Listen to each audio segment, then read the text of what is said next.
화요일 아침 주 앞에 나오신 한 분 한 분을 진심으로 환영합니다. 예, 정말로 이 동지 섣달이라는 말이 있습니다. 예, 추운 긴 밤들이라는 것이죠. 예, 어떻게 보면은 거의 석 달에 걸친 겨울이 우리에게 춥게 느껴지고 우리의 마음을 움츠러들게 하지만 또 그 기간 동안 더욱더 깊이 하나님을 만나는 시간이 아닌가 생각이 들어집니다. 밖으로 나가는 대신에 말씀 앞에 더 깊은 묵상의 시간을 갖는 한 분 한 분이 되기를 바랍니다. 오늘 말씀을 보겠습니다. 창세기 8장 1절에서 19절 말씀입니다. 제가 봉독해 드리겠습니다.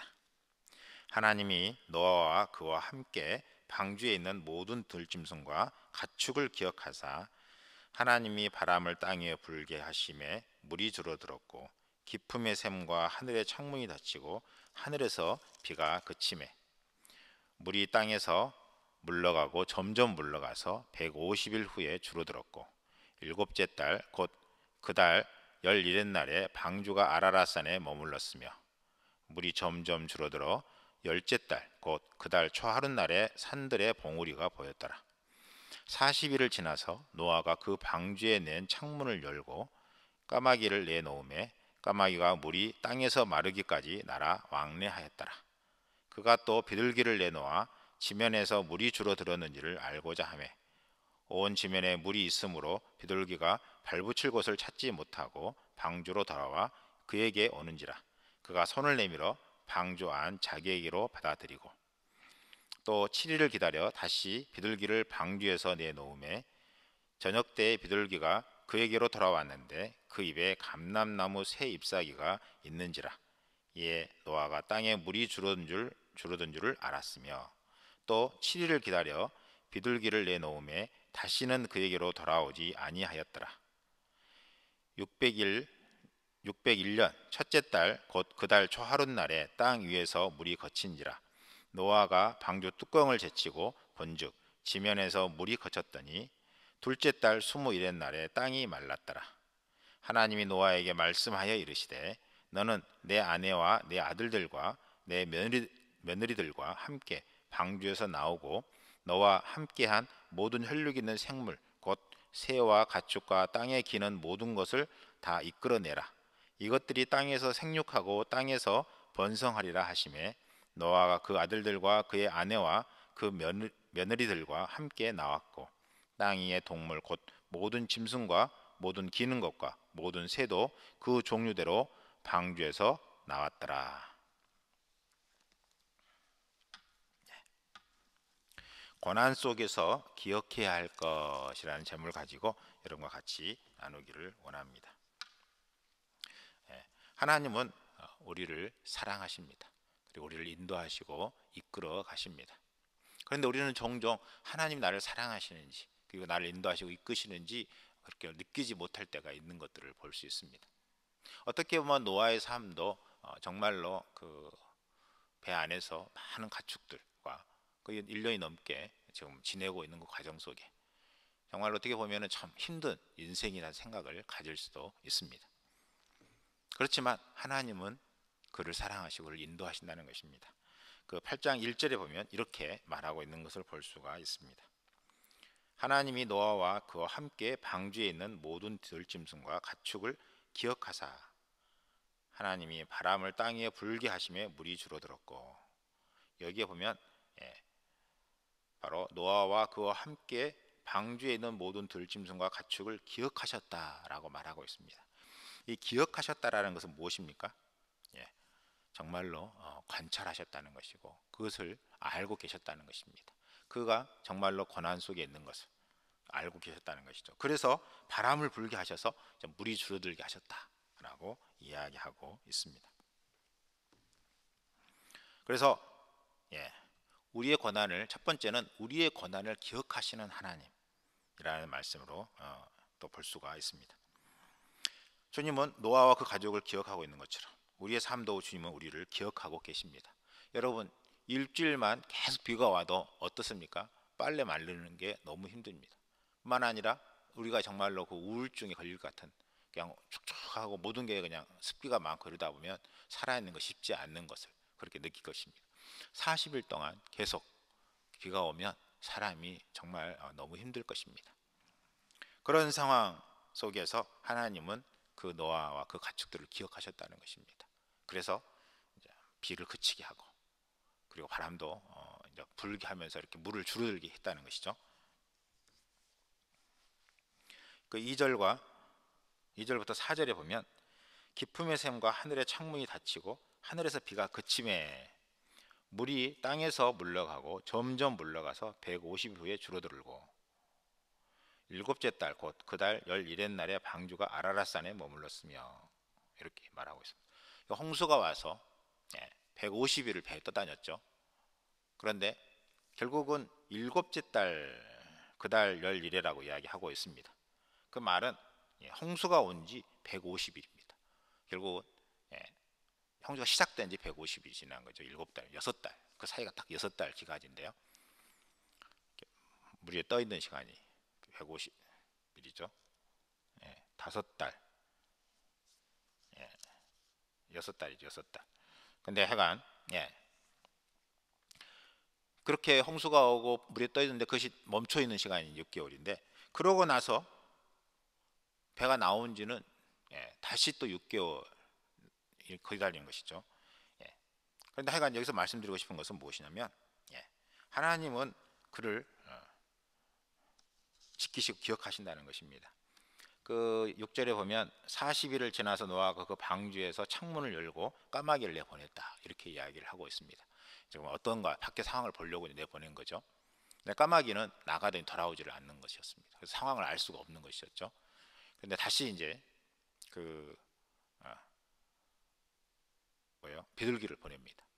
그러면서 결국은 처음에는 머물 곳이 없어서 다시 돌아오다가 그 다음에는 감람 잎사귀를 가져오고, 이렇게 하면서 상황들을 쭉 볼 수가 있습니다.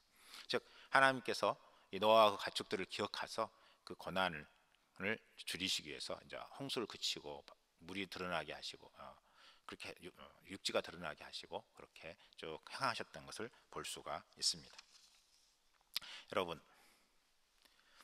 그 40일이 지나서 6절에 보면 40일을 지나서라는 말이 있는데, 이 말의 의미는 여기에서는 큰 의미가 없는 말인데 갑자기 40일을 지나서라는 말이 나왔습니다. 여기 40일의 의미는 꼭 40일 이런 의미보다는 고난의 시기를 보통 이야기한다고 말할 수 있습니다. 사라는 말이 원래 그 동서남북을 나타내는 그런 의미에서 사라고 이야기하고요. 세상의 수를 이야기합니다. 사가. 그 다음에 10이라는 말은 완전수를 의미합니다. 그러니까 다시 말하면 40일은 세상의 완전한 것, 이렇게 말할 수 있습니다. 예수님이 40일 동안 금식하셨죠. 그것은 세상에 있는 모든 것을 끊는다라는 의미입니다. 이스라엘 백성들이 광야에서 40년 동안 고난을 당했습니다. 그것은 무엇입니까? 그 고난을 통해서 결국은 세상의 모든 것에 대해서 헛됨을 알고 하나님을 온전히 의지하도록 훈련시키는 기간이다, 이렇게 말할 수 있습니다. 제가 이렇게 보면은 그런 생각이 듭니다. 20대, 30대에 보면 열정과 열심이 있어서 자기 힘으로 뭔가 해보려고 발버둥을 칩니다.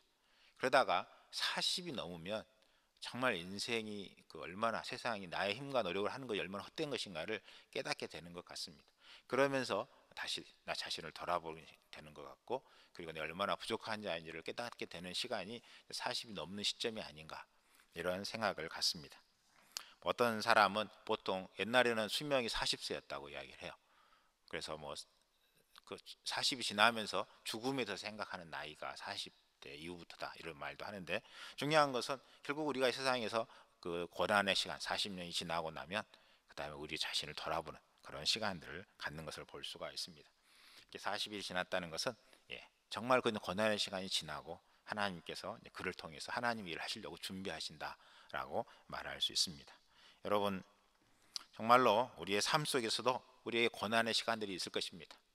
그러나 그 고난의 시간을 우리가 잘 견디면 하나님께서는 그 다음 하나님을 의지하고 믿음으로 살도록 우리의 걸음을 인도하신다는 사실입니다. 저는 여러분이 주님 안에서 주님이 우리에게 주신 고난들을 잘 견뎌가는 여러분의 삶이 되었으면 좋겠습니다. 두 번째는 복을 얻기 위해서는 기다려야 된다라는 것입니다.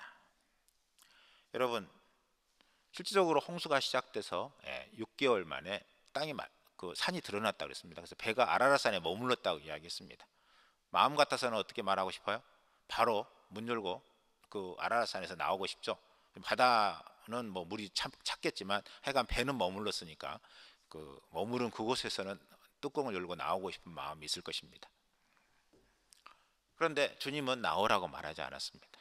그런데 하도 궁금하니까 이제 까마귀를 보내고 또 비둘기도 보내고 계속 그렇게 되는 것을 볼 수가 있습니다. 그렇게 보는데 거기에 보면 13절에 이런 말이 있습니다. 601년 첫째 달 곧 그 달 초 하룻날에 땅에서부터 땅 위에서 물이 거친지라 이렇게 이야기하고 있습니다. 이때가 한 그 10개월 지난 시점입니다. 예, 지금 뭐 6개월 동안 바다 위에 있다가 그 다음에 이제 4개월 아라라산에 머물러서 있는 거죠. 그냥 머물러서 4개월 동안 있었습니다. 그러고 나서 이제 물이 거쳤다라고 이야기를 하고 있어요. 그래서 지면에서 물이 거쳤더니라고 13절 마지막 이야기하고 있습니다. 그러면 문 열고 나오고 싶겠죠. 거쳤으니까 이제 뭐. 그런데 노아와 그 가족들 그리고 는 나오지 않고 있습니다. 만 아니라 14절에 보면 둘째 달 21일날에 땅이 말랐더라라고 말하고 있습니다. 이 기간이 언제냐면 약 57일입니다. 57일. 물이 거쳤는데 땅이 마른 시기가 약 57일 동안 이제 바람을 통해서 땅이 이제 말랐다라는 것이죠. 그럴 때 이제 15절에 주님이 말씀합니다. 하나님이 노아에게 말씀하여 이르시되 너는 내 아내와 내 아들들과 내 며느리들과 함께 방주에서 나오고 이렇게 이야기하고 있습니다. 나오라는 것입니다. 그때 그러자 그 말씀에 순종해서 문을 열고 나오는 것을 볼 수 있습니다. 18절에 보면 노아가 그 아들들과 그의 아내와 그의 며느리들과 함께 나왔고 라고 말씀하고 있는 것을 볼 수가 있습니다. 즉 노아는 자기가 하고 싶은 먹심 그리고 자기 생각대로 지금 문 열고 나오면 되지 않겠나 하고 나오고 싶었을 것입니다. 그러나 하나님이 나오라 할 때까지 기다렸다는 것입니다. 여러분 진정한 복을 받는 비결은 기다리는 것입니다. 여러분 참는 자가 복이 있다 이렇게 말하고 있잖아요. 여러분 정말로 주님 안에서 기다리면 하나님의 때 하나님이 일을 하십니다. 근데 우리는 기다리지 못하고 우리도 모르게 말하고 행동하는 경우들을 볼 수 있습니다. 여러분 주님의 때 주님이 하실 것을 기다리는 여러분의 삶이 되시기를 바랍니다. 여러분 정말로 하나님 앞에서 우리 안에 어떤 일들을 하고 싶은 욕심도 있고 어떤 일을 통해서 뭔 일을 이루고 싶은 욕심도 있을 것입니다. 그러나 여러분 기도하면서 주님이 무엇이라고 말씀하시는지 주님 어떻게 하길 원하시는지를 계속 기도하면서 하나님의 때를 기다리면 하나님이 한 걸음 한 걸음 행하신다는 사실입니다. 이 사실을 기억하며 날마다 살아가는 아름다운 삶이 되시기를 바랍니다. 그 다음 세 번째는 고난을 이긴 자에게는 복이 있다라는 것입니다. 고난을 이긴 자에게는 복이 있다라는 것입니다. 17절에 보면 이렇게 이야기합니다. 너와 함께한 모든 혈육 있는 생물 곧 새와 가축과 땅에 기는 모든 것을 다 이끌어내라. 이것들이 땅에서 생육하고 땅에서 번성하리라.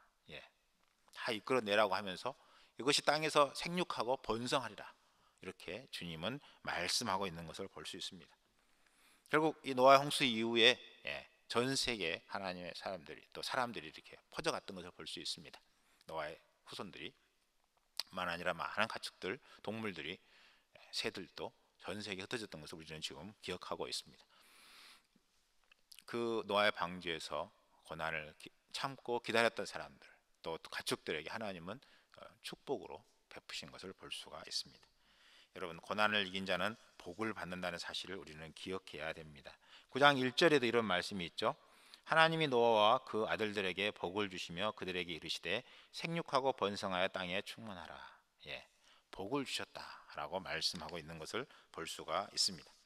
여러분 고난을 참고 기다리는 자에게 복이 있다는 사실입니다. 여러분 그 사실을 기억하며 믿음으로 나아가는 여러분 2022년이 되었으면 좋겠습니다. 2022년 저에게 주셨던 말씀이 있습니다. 요한일서 5장 4절의 말씀입니다. 무릇 하나님께로 난 자마다 세상을 이기느니라. 세상을 이기는 승리는 이것이니 우리의 믿음이니라. 우리는 하나님께로 난 자들입니다. 하나님을 믿는 자라는 것이죠. 그렇기 때문에 우리는 세상을 이깁니다. 그런데 순간순간 우리는 세상에서 지는 것처럼 느껴질 때가 있습니다. 그러나 그 사실은 무엇입니까? 우리가 믿고 나아가면 궁극적으로 승리하게 된다는 것입니다. 그리고 세상은 무너지게 되어 있다는 것입니다. 가장 중요한 것은 하나님 앞에서 우리가 믿음을 잃지 않고 있느냐라는 것입니다. 여러분, 하나님이 나와 함께 하시고 나의 걸음을 인도하시고 이끄신다는 사실을 믿으십니까? 그 믿음대로 여러분 세상에서 승리하는 삶을 살 것입니다.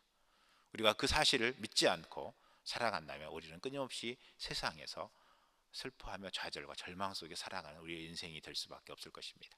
하나님을 믿는 믿음으로 승리하는 여러분의 삶이 되시기를 바랍니다. 기도하겠습니다. 우리의 힘이 되시며 우리의 생명이 되시는 주님을 찬양합니다. 주님, 정말로 세상을 이기는 세상을 이기는 승리는 이것이니 우리의 믿음이라고 말씀하시고 있는 것처럼 정말 우리가 믿음으로 나아가게 해 주시고 어떤 고난 속에서도 기다리며 인내하며 주님의 뜻을 쫓아 순종하는 저희들 될 수 있도록 인도하여 주시옵소서. 모든 걸 주님께 맡기며 예수님의 이름으로 기도합니다.